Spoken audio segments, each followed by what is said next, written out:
Web Spanish.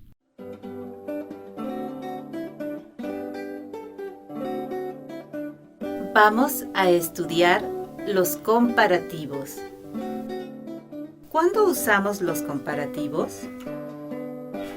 Usamos los comparativos para comparar personas, objetos, lugares, etc.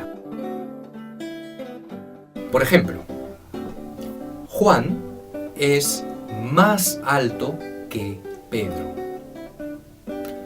Ana es tan bonita como Eva.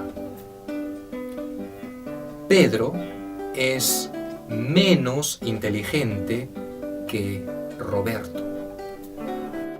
Compara dos ciudades del Perú. Voy a comparar Lima y Cusco.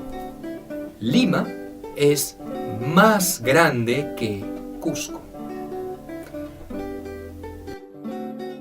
La historia de Lima es tan interesante como la historia de Cusco. Lima es una ciudad menos turística que Cusco. Ahora, practica tú con Web Spanish.